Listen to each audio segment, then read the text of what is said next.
Hey lovely people, have a beautiful day. Welcome back to our channel అందాల లోగిలి. ఈరోజు నేను మీకు వినిపించబోయే కథ పరిమళం.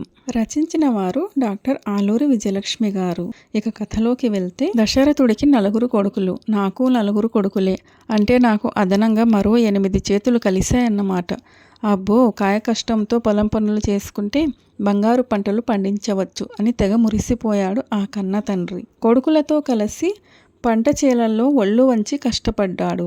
మరి ఆ తండ్రి కన్న కలలు ఫలించాయా, లేక ఆ కుటుంబం తలో దారి పట్టి తీరం లేని గమ్యాలకు కొట్టుకుపోయిందా? ఈ కథలో తెలుసుకుందాం. ధూపదీపాల పరిమళం, రేకలు విప్పుతున్న మల్లె మొగ్గల సుగంధం కొలనుపై నుంచి తేలి వచ్చిన చిరుగాలితో కలిసి శివాలయం ఆవరణంతా పరివ్యాప్తం చెందింది. శివస్తుతి మంత్రోచ్చారణల లయబద్ధమైన శబ్దం స్థానంలో నిశ్శబ్దం ఆవరించింది. ప్రమిద వెలుగు మందగిస్తోంది. మోచేయి తల క్రింద పెట్టుకుని పక్కకు ఒత్తిగిల్లి పడుకున్న రాజేశ్వరి పమట చెంగు నోటికి అడ్డం పెట్టుకుని రోధిస్తోంది. మెల్లగా మొదలైన ఆమె ఏడుపు సన్నటి శబ్దంతో వెక్కిళ్ళు రాసాగాయి. డొక్కలు పైకి లేస్తున్నాయి. తల్లి నడుము మీద చెయ్యేసి నిద్రిస్తున్న గౌరికి మెలకువ వచ్చింది. తమకు కాస్త అవతల నిద్రపోతున్నవారు నిద్ర లేచేవారేమోనని కంగారుగా వాళ్ల వంక చూసింది గౌరి. వారు గాఢ నిద్రలో ఉండడం గమనించి స్థిమితపడింది. అమ్మకు ఇంకా దగ్గరగా జరిగి తన వైపు తిప్పుకుని ఆమె కన్నీరు తుడుస్తూ, ఏడవకమ్మా, గుండె నిబ్బరం చేసుకో, పడుకో అంది అనునయంగా. వీపు మీద మృదువుగా రాస్తూ ఓదారుస్తున్న కూతురు స్పర్శతో తనను తాను సంభాళించుకుంది రాజేశ్వరి. సలుపుతున్న దుఃఖాన్నుండి బయటపడడానికి ప్రయత్నిస్తూ మెల్లగా నిద్రలోకి ఒరిగింది. గౌరీ మనసులో ముసురుకున్న ఆలోచనలు ఆమెను నిద్రకు దూరం చేశాయి. 10-15 ఏళ్ల వయసులో రఘురామయ్యను పెళ్లి చేసుకుని కాపురానికి వచ్చిన రాజేశ్వరి అత్తమామలు, మరుదులు, ఆడపడుచుల పట్ల చూపే ఆదరాభిమానాలు ఆమెని అత్తారింటికి అభిమాన పాత్రురాలిని చేశాయి. ఇరుగు పొరుగుల మంచి చెడ్డల్లో, కష్ట సుఖాల్లో మనస్ఫూర్తిగా పాలు పంచుకునే రాజేశ్వరి, రఘురామయ్య వారికి ఎంతో ఆత్మీయులయ్యారు. రాజేశ్వరి భర్తతో పాటు తను కూడా వెళ్ళి పొలం పని చేసేది. ఇంటికొచ్చాక గొడ్ల పని, వంట పని, ఇంటి పని అన్నింటినీ అవలీలగా అలుపు తెలియనట్టుగా చేసే రాజేశ్వరి మంచి పనిమంతురాలుగా పేరు తెచ్చుకుంది. మొదటి 2 పురుళ్లకు మాత్రమే పుట్టింటికి వెళ్ళింది రాజేశ్వరి. తరువాత 3 పురుళ్ళు ఊళ్ళోనే మంత్రసాని పోసింది. 9 మగపిల్లల తర్వాత పుట్టింది గౌరి. దశరథ మహారాజుకులాగా తమకు 9 కొడుకులని రాజేశ్వరి, రఘురామయ్య మురిసిపోయేవారు. 9 కొడుకులంటే 8 చేతులు, 4 రెట్లు ఆర్జన అన్న ఆలోచన వారిని ఉత్తేజపరిచేది. కొడుకులు వ్యవసాయంలో కుదురుకుని తమకు చేదోడు వాదోడుగా ఉంటారని ఆశపడ్డా. అందుకే పెద్దగా వాళ్ల చదువు సంధ్యల మీద శ్రద్ధ పెట్టలేదు. చిన్నప్పటి నుంచి పొలాలు, చెట్లు, పూల మొక్కల మధ్య స్వేచ్ఛగా తిరుగుతూ, నవ్వుతూ, తుళ్ళుతూ, స్నేహితురాళ్లతో గలగలా మాట్లాడుతూ గౌరీ దూకే జలపాతంలా ఉండేది. కొత్తగా హైస్కూల్కి వచ్చిన తెలుగు టీచర్ పాటలు పాడడం నేర్పుతున్నారని విని ఎప్పుడూ ఏదో ఒక కూని రాగం తీసే గౌరి ఆమె శిష్యరికంలో చెవులకింపుగా పాటలు పాడడం నేర్చుకుంది. రజస్వల అయ్యాక 8వ తరగతి చదువుతున్న గౌరిని చదువు మానిపించి ఇంటి పనిపాట్లు నేర్పించింది రాజేశ్వరి. చదువు మీద ప్రత్యేకమైన ఆసక్తి లేని గౌరి చదువు మాన్పించినందుకు బాధపడలేదు. వయసు తెచ్చిన వంపు సొంపులతో పూచిన తంగేడులాగా ముచ్చటగా ఉండే గౌరి చురుగ్గా తిరుగుతూ అన్ని పనులు చకచకా చక్కబెట్టేయడం నేర్చుకుంది. పక్క ఊరి వెంకటరామయ్య గారి కొడుకు భాస్కరం గౌరీ మీద మనసు పడి పెళ్లి చేసుకుంటానంటే వాళ్ళంతట వాళ్ళు అడిగారు కదా. పిల్లను అపురూపంగా చూసుకుంటారు. దగ్గర ఊళ్ళో కూతవేటు దూరంలోనే ఉంటుంది. పాడి పంటలతో కలకలలాడే ఇంట్లో పిల్ల నిశ్చింతగా బతుకుతుందనే ఆశపడ్డారు. వాళ్లతో తూగలేకపోయినప్పటికీ ఘనంగా పెళ్లి చేశారు. పరవళ్ళు తొక్కే పాట పల్లకి ఎక్కి పక్కూరికి తరలి వెళ్ళింది. తమ పొలానికి తోడు మరో 15 ఎకరాలు కౌలుకు తీసుకున్న రఘురామయ్య ఉత్సాహంగా కొడుకుల్ని వ్యవసాయంలోకి దించాడు. దుక్కి దున్నడం మొదలు కలుపు తీయడం, పంట కోతలు కోసే వరకు ఎరువులు, పురుగు మందులు ఎక్కడా ఖర్చుకు వెనకాడకుండా పెట్టుబడి పెట్టి తను, భార్య, పెద్ద కొడుకు, రెండో కొడుకు కలిసి మొదటి సంవత్సరం పండించిన పంట చేతికందేలోపు తుఫాన్ వచ్చి మొత్తం తుడిచిపెట్టుకుపోయింది. అప్పు తీరడం మాట దేవుడెరుగు. తిండి గింజలకు, పశువుల దాణాకు కూడా కటకటలాడిపోయారు. ఉత్సాహంగా తండ్రికి చేదోడు వాదోడుగా ఉంటూ శ్రమించిన కొడుకులిద్దరూ నీరుగారిపోయారు. 2వ ఏడాది పంట సరిగ్గా పండక, 3వ ఏడాది పండిన పంట మిడతల దండు బారిన పడి, 4వ ఏట పండిన పంటకు సరైన ధర లేక రఘురామయ్య కుదేలైపోయాడు. కొండ చిలువ లాంటి అప్పు పిడికిలి నుంచి బయటపడలేక విలవిలలాడుతున్న తండ్రిని చూసి ఇంకా ఊళ్ళో బతకలేమన్న నిర్ధారణకు వచ్చిన పెద్ద కొడుకులు ఇద్దరూ ఏదో ఒక పని చేసుకుని బతుకుదామని పట్నం చేరుకున్నారు. అపార్ట్మెంటుల్లో వాచ్మెన్లుగా కుదిరారు. వ్యవసాయం తమకు తిండి పెట్టడంపై అంతగా నమ్మకం లేని 3వ వాడు నగరానికి చేరుకుని ఆటో తిప్పుతున్నాడు. 4వ వాడు ఫిట్టర్గా ఐటీఐలో ట్రైనింగ్ పూర్తి చేసుకుని ఒక ఫ్యాక్టరీలో చిన్న స్థాయి తాత్కాలిక ఉద్యోగం సంపాదించుకున్నాడు. కొద్ది రోజులకే ఎప్పుడో ఏదో ఒక ఆలాపన చేస్తూ ఉండే గౌరి బతుకే ఒక గాయాల పాటగా మారింది. అత్తింట్లో హేళనకు, చీత్కారానికి గురైన ఆమె స్వరం మూగబోయింది. వరుసగా 2 ఆడపిల్లలు పుట్టాక భాస్కరం మనసు గౌరీ మీద నుంచి వేరే ఆడవాళ్ల మీదకు మళ్ళింది. ఆడపిచ్చికి తాగుడు తోడయింది. పని పాట్లు చేయకుండా ఊరు మీద బలాదూరుగా తిరగడం అలవాటైంది. ఏదో ఒక వంకన గౌరీని తిట్టడం, కొట్టడం మొదలైంది. మంచి చెడు చెప్పి అదుపు చేసే తండ్రి కాలం చేశాడు. తల్లి ఏదైనా చెప్పబోతే మళ్ళీ నోరెత్తకుండా భూతు పురాణం విప్పి గయ్యిమని మీద పడిపోయేవాడు. అతని దాష్టీకం ఓర్చుకోలేక గౌరీ పుట్టింటికి వచ్చింది. ఆడవాళ్ళు సహనంతో, ప్రేమతో భర్తను దారిలోకి తెచ్చుకోవాలి తప్ప పారిపోయి పుట్టింటికి రాకూడదని పెళ్ళయ్యాక కష్టమైన నష్టమైన అత్తింట్లోనే బతకాలి అని అందరూ కూతురికి సుద్దులు చెబుతుంటే రాజేశ్వరి హృదయం విలవిలలాడింది. తల్లికి తన ఒంటి మీది గాయాలు చూపించి తట్టుకోలేకపోతున్నానమ్మా, ఓర్పుగా ఉండడానికే ప్రయత్నించా, ఓర్చుకున్నా. తాగి వచ్చి వాగుతుంటే ఎందుకులే ఈయనతో అని ఎదురు మాట్లాడకుండా ఉంటే, నేను మాట్లాడతా అంటే నీకు లెక్కలేదంటే అంటూ తంతాడు. ఏమన్నా ఎదురు మాట్లాడితే నీకు కొవ్వెక్కిందే, ఎదురు తిరుగుతావా అని చావ చితక బాదుతాడు. ఎంతకని ఎన్నాళ్ళని ఓర్చుకోనమ్మా, కూలీనాలి చేసి నేను తెచ్చిన డబ్బుల్ని కూడా ఊడబెరుక్కుని తాగొస్తాడు. ఎన్నాళ్ళని పిల్లల్ని పస్తుబెట్టను, రోజుల తరబడి కూడా కూడు తినకుండా నేనెట్లా బతికేది అంటూ జాలిగా ఏడ్చిన గౌరిని తన రెక్కల కింద పొదువుకోవాలని ఎంత ఆరాటపడినప్పటికీ ఇంట్లో మొగాళ్లకు, బయట జనాల నోళ్లకు భయపడి మౌనంగా ఉండిపోయింది రాజేశ్వరి. బలికి సిద్ధమయ్యే మేకలాగా భర్త దగ్గరకు వెళ్ళిన గౌరి 6 నెలలు గడవక ముందే ఛిద్రమైన మనసు, చితికిన శరీరంతో పిల్లల్ని తీసుకుని తిరిగొచ్చింది. తమ పంచకు చేరిన బిడ్డను మళ్ళీ బలిపీఠం ఎక్కించడానికి ఆమె తల్లిదండ్రులకు మనసు రాలేదు.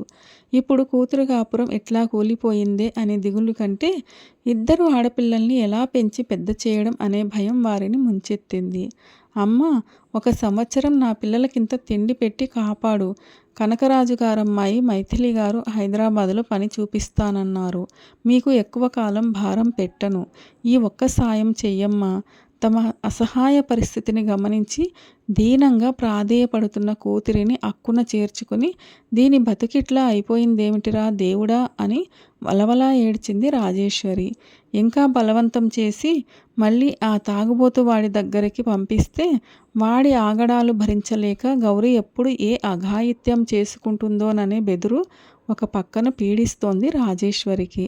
తాగుడు కోసం, ఆడవాళ్ల కోసం ఉన్న ఆస్తులు కరగబెడుతున్న అల్లుణ్ణి మందలించి మంచి దారిన పెట్టడానికి ప్రయత్నించి భంగపడడం ఇదివరకే పూర్తయిపోయింది.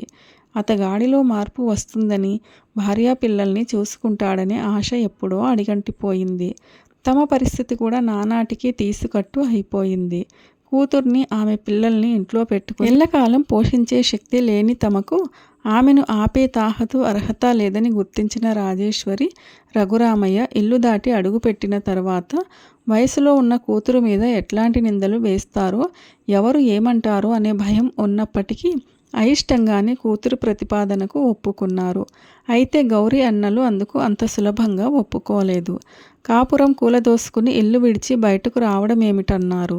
తమ ఇంటి ఆడపడుచు ఎక్కడో పట్నంలో ఇళ్లల్లో పనిచేస్తూ ఒంటరిగా బతుకుతానంటే తమ పరువేం కావాలన్నారు. నేను ఒట్టి పుణ్యానికి కండకావరం ఎక్కి కాపురం కూలదోసుకున్నానా? వేరే ఏ దారి లేక నేను నా పిల్లలు బతకడానికి ఈ దారి ఎంచుకున్నాం. పరువు పరువు అంటున్నారు. పిరికిగా చావడం, అడ్డగోలు పనులు చేసి బతకడం పరువు తక్కువేమో గాని కష్టపడి బతకడం పరువు తక్కువ పని కాదు. నాకు చదువు లేదు, మీరు కట్టబెట్టిన ఆస్తిపాస్తులు లేవు. అయినా నా రెక్కల మీద నాకు నమ్మకం ఉంది. నా రెక్కల కష్టంతో నేను బతుకుతాను, నా పిల్లల్ని బతికించుకుంటాను రోషంగా అంది గౌరి. పెద్దన్నయ్య భార్య సుమతి, రెండో అన్నయ్య భార్య రమ్య తాము కాపలా ఉంటున్న అపార్ట్మెంట్లలో వంట పని, ఇంటి పని చేసుకోవడం వల్లే వారి కుటుంబాలు కొంతలో కొంత లోటు లేకుండా నడుస్తున్నాయని గౌరికి తెలుసు. వారు వేరే వాళ్ళ ఇళ్లల్లో పనిచేస్తే పోని పరువు తను పనిచేస్తే ఎలా పోతుందో గౌరికి అర్థం కాలేదు. భర్త తిట్టినా కొట్టినా చంపినా అతని దగ్గరే ఉండాలని తీర్పు ఇస్తున్నారా తన అన్నలు? వాళ్లకు భారం కాకుండా తన బతికేదో తాను బతకాలనుకుంటున్న తనకు తోడబుట్టిన వాళ్ళు ఆసరాగా ఉండాల్సింది పోయి ఇలా పరువు పేరుతో తన బతుకును కుంగదీయొచ్చా? పెళ్ళిబుకుతున్న దుఃఖాన్ని అదుపు చేసుకుంటూ చీర చెంగుతో కళ్ళు తుడుచుకుంది గౌరి. ఊరికి దూరంగా వెళ్ళి బతకాలని గౌరి నిశ్చయించుకున్న సంగతి చూచాయిగా తెలిసిన ఆమె భర్త వెళ్ళడానికి వీల్లేదని పెద్ద రాద్ధాంతం చేశాడు. ఇంటికి రాకపోతే నరికి పారేస్తానని వీరంగం చేశాడు. అతనెంత గింజుకున్నా గాని గౌరీ మౌనంగా ఉండిపోయింది. ఆమె మౌనం అతన్ని మరింత రెచ్చగొట్టింది. జుట్టు పట్టుకుని లాగి గోడకేసి కొట్టి చావచితక బాదాడు.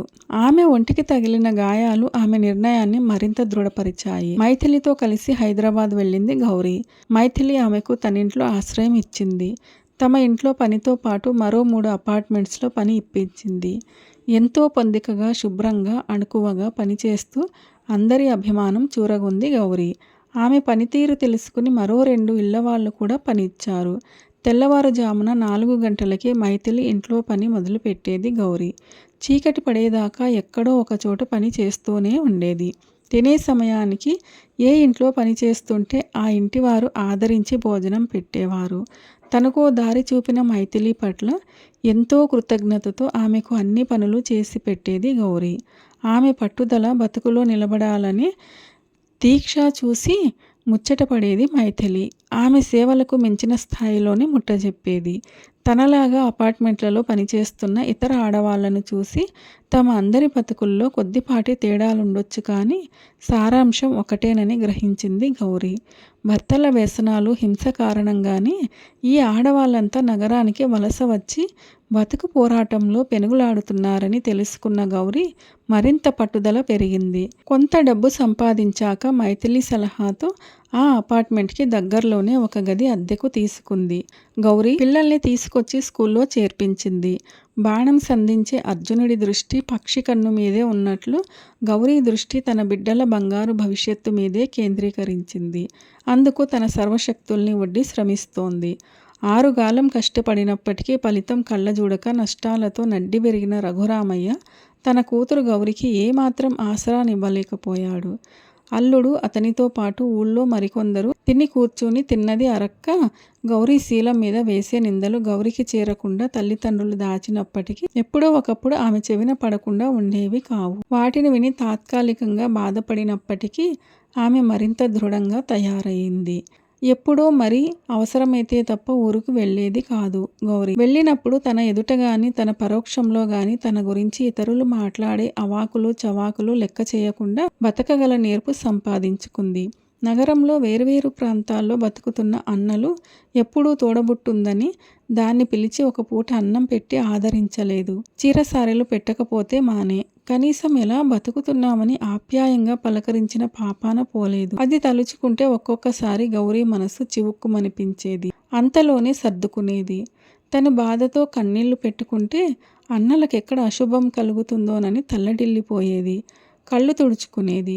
బతుకులో నిటారుగా నిలబడాలని దీక్ష, జీవనోత్సాహం ముందు గౌరికి మిగతావన్నీ అప్రధానమయ్యాయి.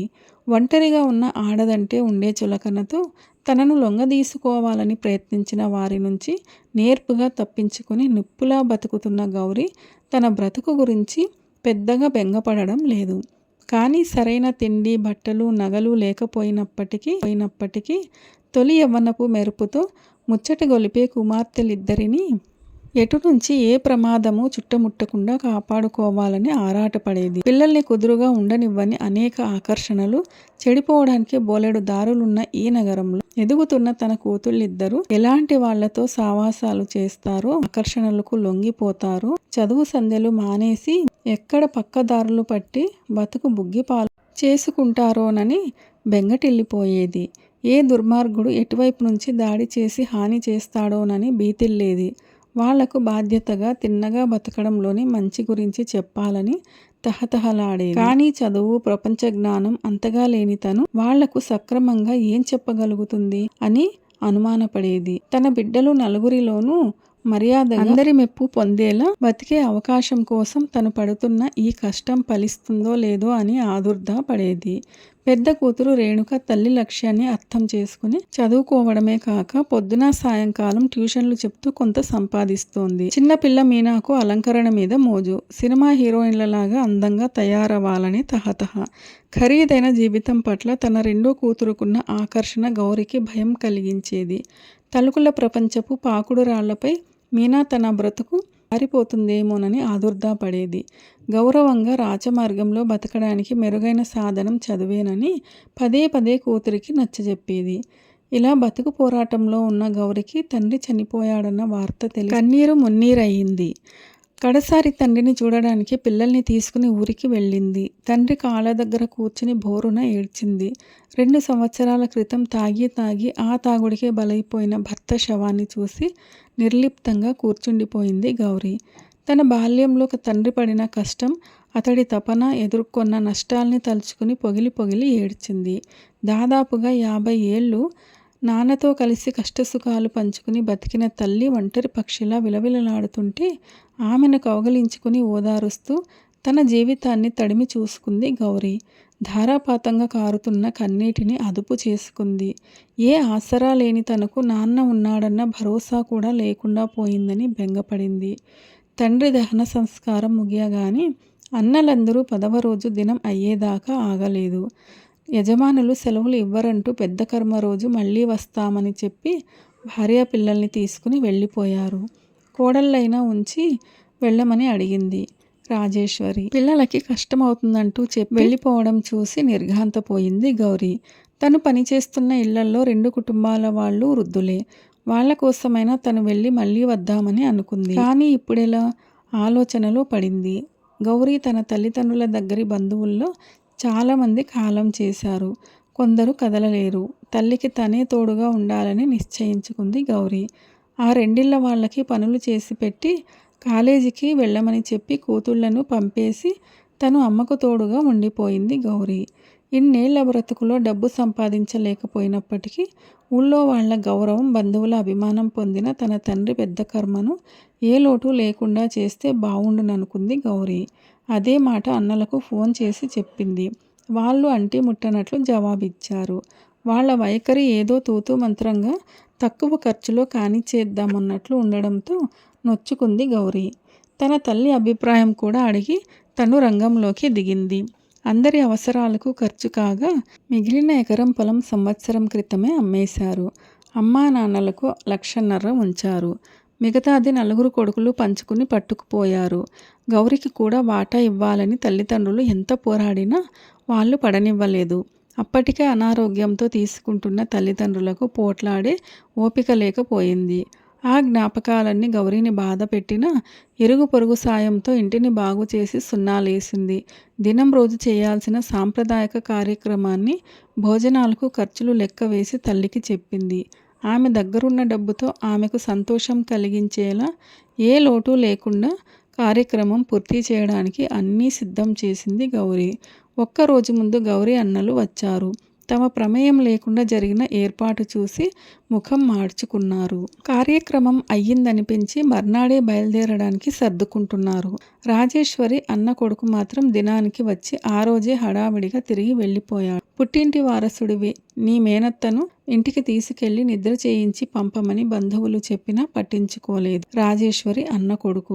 తండ్రి పోయిన ఇంట్లో 6 నెలల వరకు ఉండకూడదు.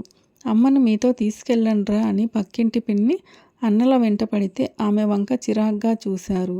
జవాబు దాటేశారు. ఉన్న డబ్బంతా దినానికే ఖర్చయిపోయినందుకు ముఖాలు ముటముటలాడించారు. ఇంటిని అమ్మకానికి పెట్టారు. ఈలోపే గౌరీ కూతురు రేణుక ఫోన్ చేసింది. చుట్టూ ఇళ్ళవాళ్ళు నువ్వెప్పుడొస్తావని అడుగుతున్నారు. వెంటనే బయలుదేరిరా అని చెప్పింది.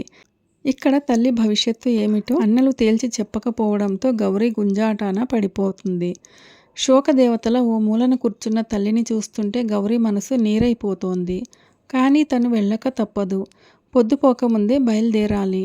ఎలా అని గౌరీ ఒకవైపు మథన పడుతూనే కన్న తల్లిని ఒంటరిగా వదిలేసిపోయేంత కసాయి వాళ్ళు కాదులే అన్నలు అని మరోవైపు మనసుకు సర్ది చెప్పుకుంటూ బయలుదేరింది గౌరీ. బస్సు కోసం ఎదురు చూస్తున్న గౌరీ మనసులో అలజడి. అమ్మను ఒకవేళ అన్నలు తీసుకెళ్ళకపోతే దిక్కులేక తన తల్లి ఎంత క్షోభపడుతుందో. చేతిలో చిల్లిగవ్వ కూడా లేని అమ్మ ఎలా బతుకుతుంది? పోనీ అమ్మను తను తీసుకెళ్తే? శివాలయంలో అమ్మతో నిద్ర చేయిస్తే ఏ కీడు జరగదన్న పంతులు గారి మాట గుర్తొచ్చింది. కానీ తన దగ్గర ఉండటానికి అమ్మ ఒప్పుకుంటుందా?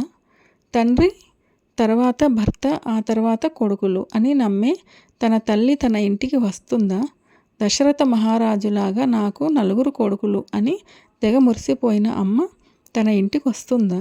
నలుగురిలోనూ కొడుకులకు చిన్నతనం అవుతుందేమోననే భయంతో తన వెంట రాననదు కదా.